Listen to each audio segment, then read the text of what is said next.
Hello bachon, let's read the question. The question is, a circuit is connected as shown in the figure with the switch S open. When the switch is closed, the total amount of charge that flows from Y to X is. हमें क्या करना है, initial में हमें दे रखा है कि हमारा स्विच S जो है वो क्या है, ओपन है, और बाद में हमने उसको क्या कर दिया है, क्लोज कर दिया है। तो Y से X की तरफ कितना चार्ज फ्लो होगा वो हमको कैलकुलेट करना है। तो देखिए, जब S हमारा ओपन है, उस टाइम पर जब स्विच हमारा ओपन है, तो 3 माइक्रोफैरेड और 6 माइक्रोफैरेड जो होंगे वो हमारा स्टडी स्टेट में होगा। हमने मान लिया कि एस जो हमारा ओपन है तो स्टडी स्टेट की कंडीशन है, और स्टडी स्टेट की कंडीशन में क्या होता है, हमारे जो कैपेसिटर होते हैं वो क्या होते हैं, फुली चार्ज होते हैं। ठीक है, और जब वो फुली चार्ज होंगे तो उनमें क्या जाएगी, करंट जो जाएगी वो नहीं जाएगी। जब वो फुली चार्ज होंगे तो उसमें जाने वाली जो करंट होगी वो क्या होगी, जीरो होगी।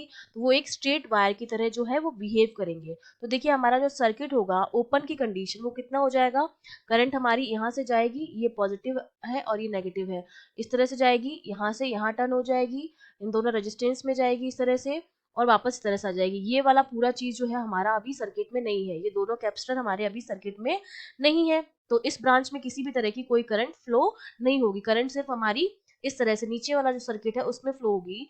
तो अगर मैं करंट निकालूं रजिस्टर्स में से कितनी जाती है, तो ओम्स लॉ से हमें पता है कि V इक्वल्स टू क्या होता है, आई आर होता है। तो यहाँ से I की जो वैल्यू हो जाएगी V अपॉन आर, V हमारा क्या हो जाएगा, बैटरी का EMF जो कि है 9 वोल्ट अपॉन आर। अब ये दोनों रेजिस्टेंस में सेम अमाउंट ऑफ करंट जा रही है 6 और 3 में, इसका मतलब ये सीरीज में कनेक्टेड है, और सीरीज में R इक्विवेलेंट हमारा होता है R1 प्लस R2।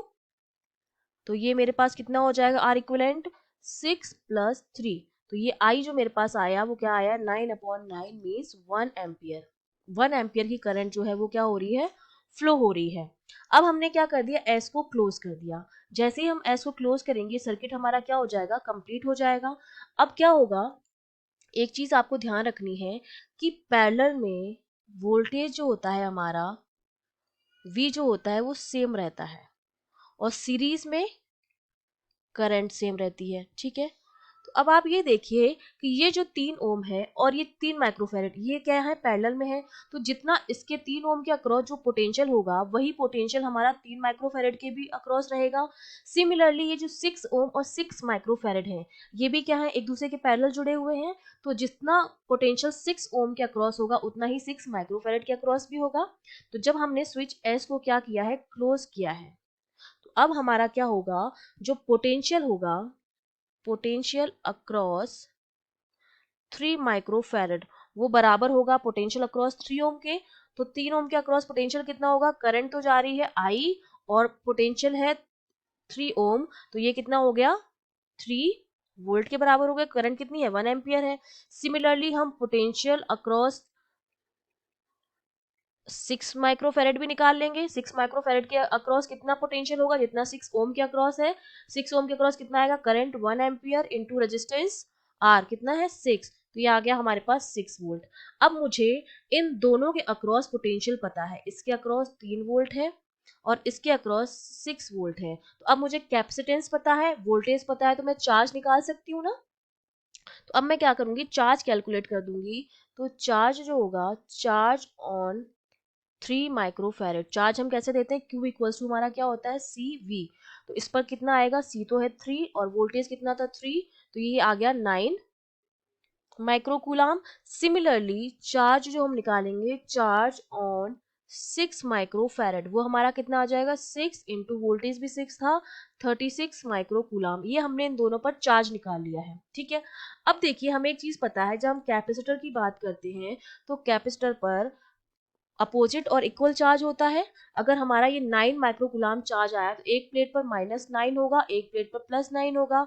सिमिलरली जो 36 आया है, एक प्लेट पर प्लस का 36 होगा, एक पर माइनस का 36 होगा, है ना। तो अब ये देखिए, बैटरी का ये पॉजिटिव एंड है और ये बैटरी यहाँ से जुड़ा हुआ पॉजिटिव एंड, तो इसका मतलब इस तरफ है आपका प्लस का 9 और इस तरफ है माइनस का 9। ठीक है, सिमिलरली ये जो बैटरी का जो नेगेटिव टर्मिनल है वो 6 माइक्रोफेरेड के इस वाले टर्मिनल से जुड़ा है, तो ये वाला हो जाएगा -36 और ये वाला हो जाएगा आपका प्लस का 36।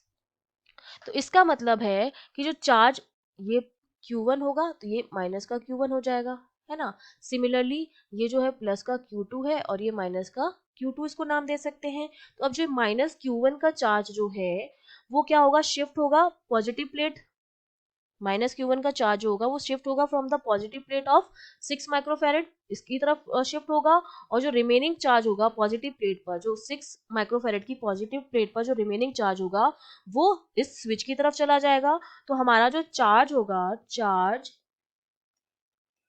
पासिंग थ्रू स्विच, वो हमारा कितना रहेगा, 36 में से हम 9 को माइनस कर दें तो हमारा वही चार्ज आ जाएगा, ठीक है ना। तो हमारा कितना हो जाएगा, 36 माइनस 9, तो ये हमारा आ जाएगा 27 माइक्रो कूलम। ये हमारा आंसर हो गया कि y से x की तरफ कितना चार्ज फ्लो होगा, वो हमारा आंसर क्या आ गया है, 27 माइक्रो कूलम। क्योंकि जो माइनस का Q1 है वो इस 6 माइक्रोफेरेड की प्लेट की तरफ जाएगा, पॉजिटिव प्लेट की तरफ, और जो बचा हुआ होगा वो हमारी इस यहाँ से y से x की तरफ चला जाएगा। तो हमारा आंसर क्या हो गया है, 27 micro coulomb. C option is correct.